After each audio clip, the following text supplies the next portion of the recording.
The administrative system of the Sultanate uh, cannot be known comprehensively from any one particular source. One has to glean from the different sources that are available, meaning the works that were written during the time.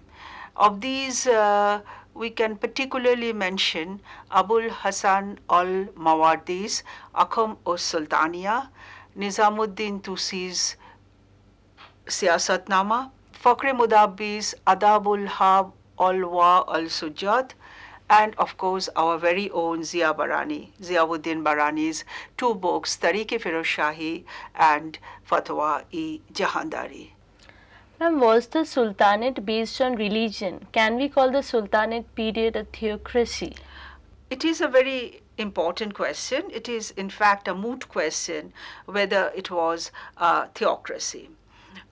Historians like A.L. Srivastav and others like K.S. Lal, Jadunath Sarkar, they considered that it was a theocracy. It was based on religion. It was based on the Shariat, the Quranic law.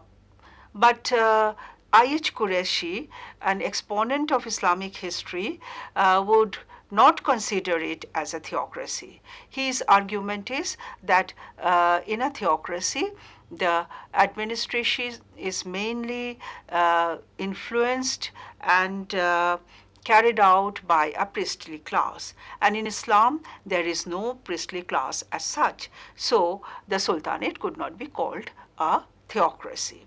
Then the Aligarh historians like Muhammad Habib and others have pointed out the sultans did not depend on religion at all.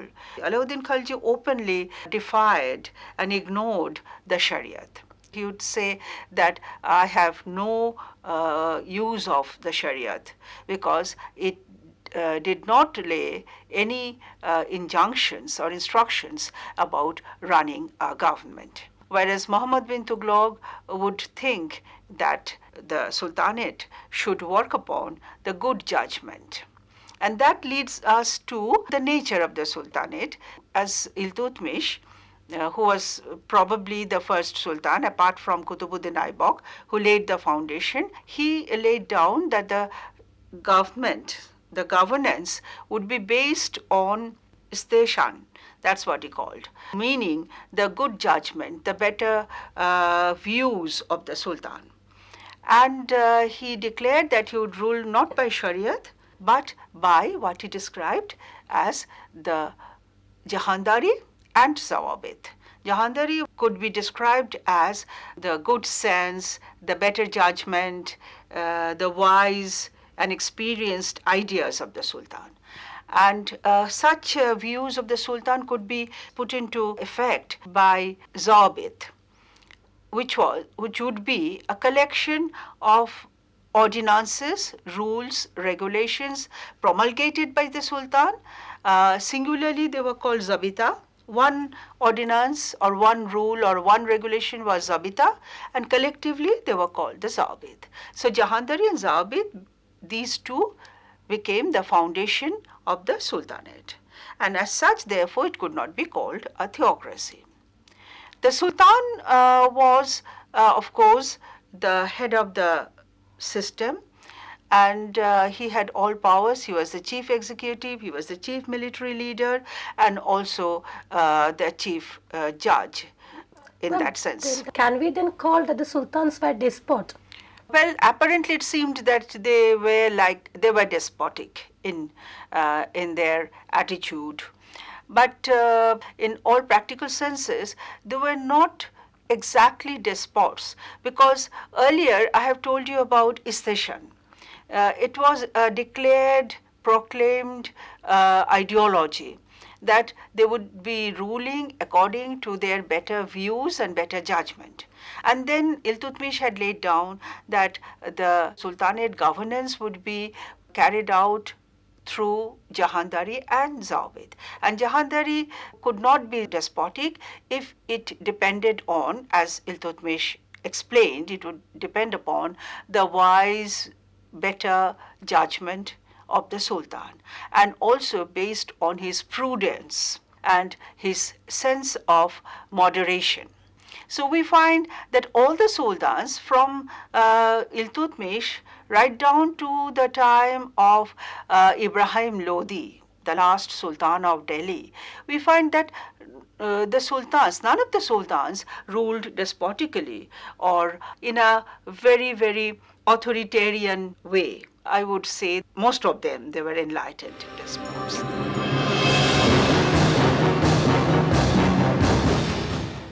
The Sultan, of course, could not rule alone. He had to be assisted by officers who were called Amis and Maliks. And these Amis and Maliks headed the different departments. There were 4 main departments, and with the Sultan at the center, and this constituted the central government, if we can call it central administration system. The departments were Diwani Wazirat. The Wazir was the head of the Diwani Wazirat, and he was in charge of all administrative affairs. Then the second department was the Diwan-e-Ars, a very important department. This was the military department, the army department. The third department was Diwan-e-Insha. This department dealt with all kinds of records. Whatever was undertaken in the form of proclamations or ordinances as zabitas were put down into writing. In fact, I'll give you an example. The Fatwa-i Jahandari of Ziauddin Barani recorded all the zabitas of Alauddin Khalji regarding his market control system. And the fourth department was Diwani Rasalat, which dealt with foreign correspondence that were carried out with outside countries. These 4 departments and the Sultan constituted mainly, generally, the system of central administration. There were other departments like the one which dealt with finances. Munshif-e-Mamalik was the accountant general. He looked after the finances of the state. An officer called Mustafi, who looked after the accounts keeping. Then there was the department called the Mamalik ul Barid. He was in charge of the department of espionage. The Sultanate had an elaborate system of spies, espionage. There was a very important department. It was called the Madad-e-Mash, which dealt with grants and endowments to religious people, like the ulema, the scholars, the religious leaders, and so on and so forth. And the Sadar-us-Sudar, a very eminent person belonging to the ulema, was to be made the Sadar-us-Sudar. This was the only department where a person not from amongst the Maliks or Amis, but from among the ulema, from the religious group, who was taken into as an officer and as the head of the department of Madad-e-Mash. And lastly, there was the Department of Justice. This was called Kazarat, Diwani Kazarat. The Department of Justice was divided into 2 parts. Mainly, social offenses were dealt according to the rules and laws of the Shariat. And these were carried out by Qazis, who were again members of the ulema class. Whereas political offenses were looked after by the king, Sultan himself. If there was a rebellion, it was the king to judge. In most cases, the rebel leader was put to death, executed.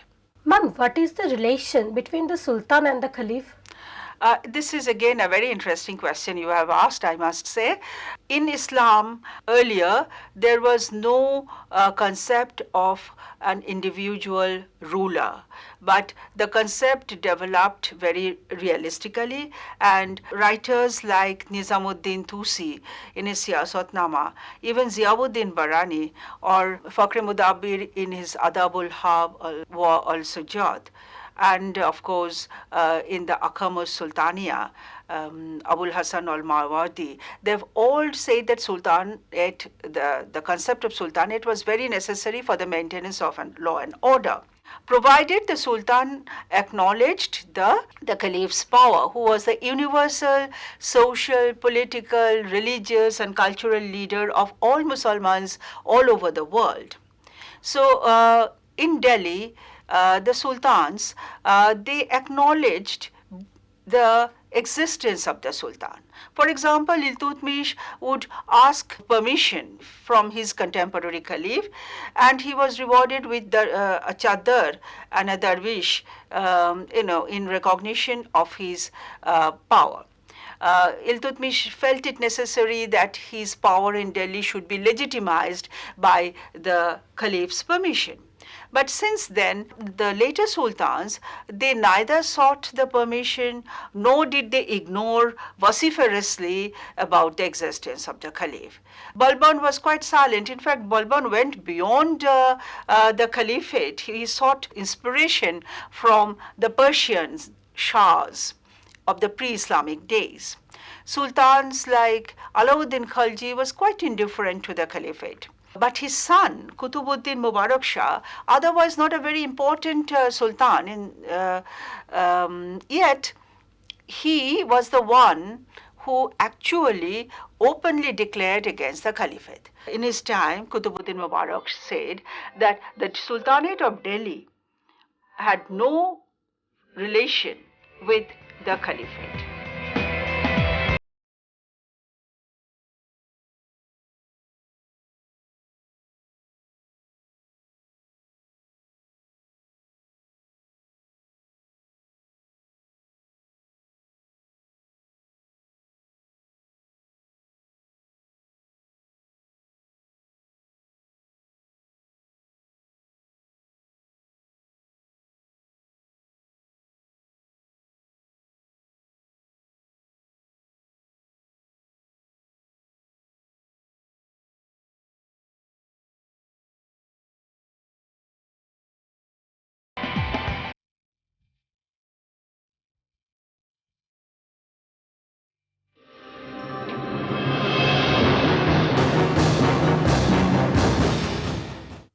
One important aspect of the Sultanate regime was the provincial administration.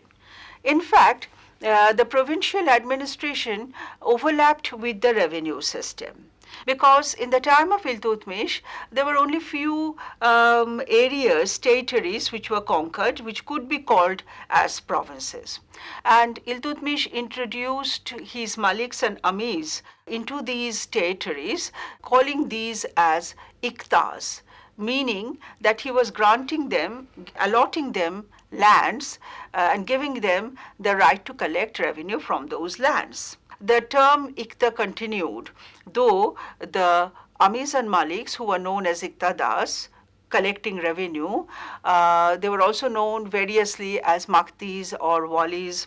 They continued to administer these territories, but they ceased to collect the revenue. They were responsible for the maintenance of law and order in these regions. So we may perhaps consider these territorial expansion and the distinctive differences like Gujarat in the west or Bangala in the east, Malwa in the middle region, and later on when the southern parts were conquered, Warangal or Dwara Samudra or Devagiri, we can consider them as provinces. The Iqtadars were the provincial governors, and the system of administration in the provinces was exactly a kind of copies of what existed in the center. There were divisions within the provinces. We get the terms like parganas or Sheikh, Pargana, and then we have the lowest unit called as Dehi. That was the village, the lowest unit. There were several provincial officers in the Parganas like the Kanungos, the Amins, and the Shikdar. And lower down in the Dehi, Patwari was the village chief who was responsible for collecting revenue from the villages, responsible for the maintenance of law and order in the Dehi on the village. In the time of the Lodhis, however, we come across a new term instead of the Sheikh or instead of the Ikta. In fact, the term Ikta disappeared, and in its place we come across the term Sarkar. So that was the setup of the provincial administration.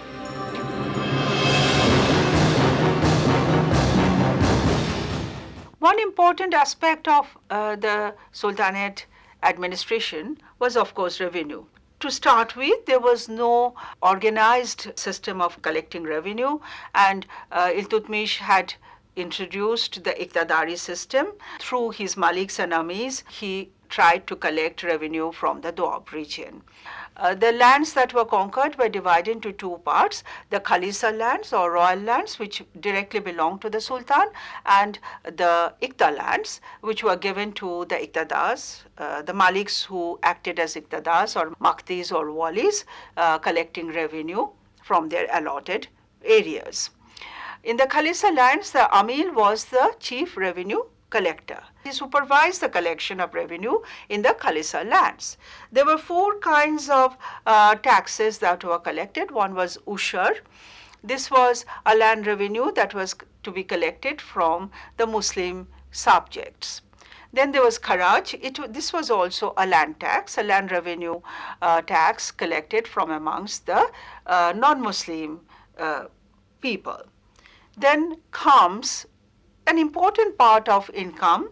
This was war booty or war plunder that was collected. It was divided into two parts. A major section was to be sent to the Sultan, to the Sultan's treasury, and a smaller portion to be distributed amongst the soldiers who had participated in a particular battle or in a particular war. So khams is also an important source of income from the Sultanate. There was zakat. Zakat was a religious tax collected from the Muslim subjects only. And lastly, jizya. Once again, there is a whole lot of controversy about jizya.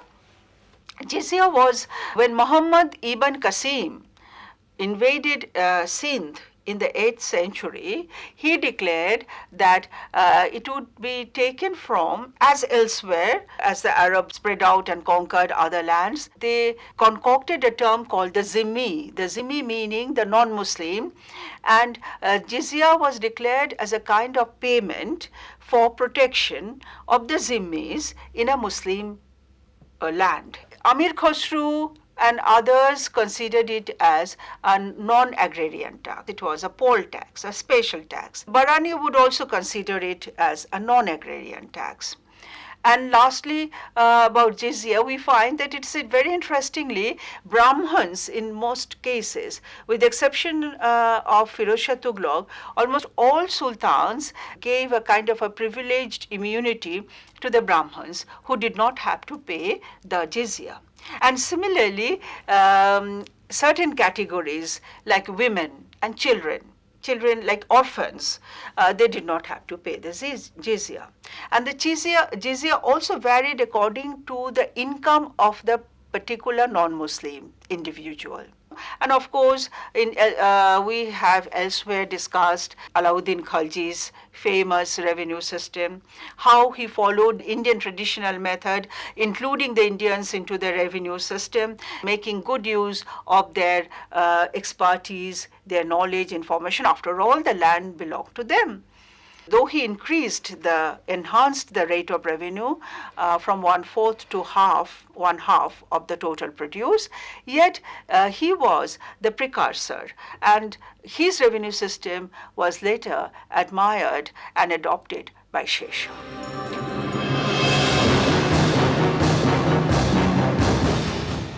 Coming to the army, which was the most important, I would say, because after all, one aspect of the Sultanate regime was definitely, indeed, was military.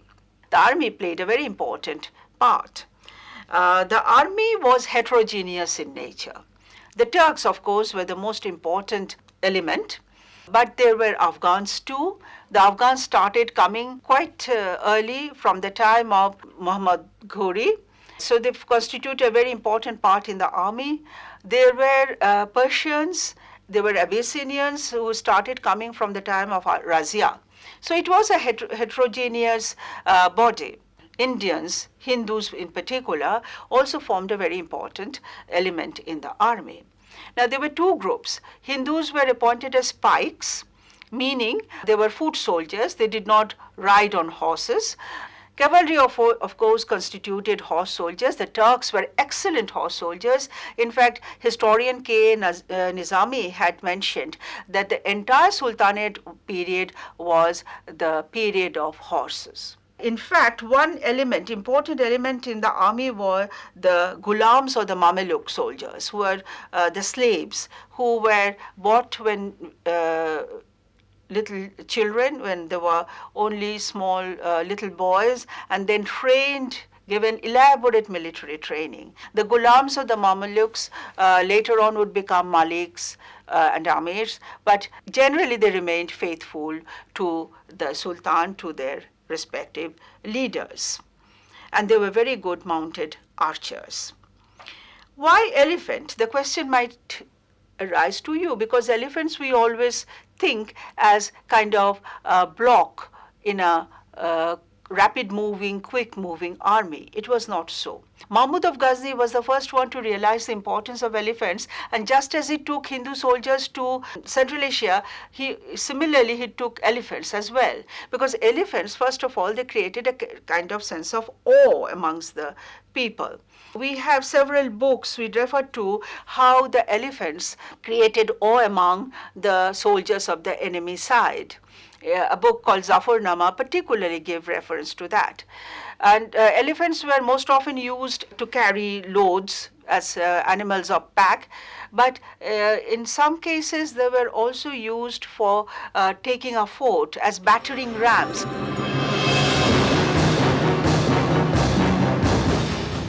Lastly, the Sultanate administration was influenced by the culture of Persia. The sultans were all Turks. Apart from the Lodhis, who were Afghans, all sultans, right from Iltutmish down to Firoz Shah Tughlaq, were all Turks. But they were emphatically and overwhelmingly influenced by the Persian culture. Historian K. A. Nizami had, just as he had talked about the importance of horses in this period, he had also talked about the Persian culture. He said this was the time of Persian Renaissance, and the Turks had brought in the Persian culture into this country. Persian was the official language, the court language. Records, documents were all written in the Persian. Inscriptions of the coins were in Persian. And the sultans wore Persian dresses. In fact, Persian dress became the official dress, the court dress. And this Perso-Turkish or Turco-Persian, if we may call it this way, was a very important factor in creating a particular statement in the history of medieval India. This Turco-Persian culture would later on be further enhanced, further refined by the Mughals. And one could say that this was certainly a very rich contribution of the Sultanate period to the history of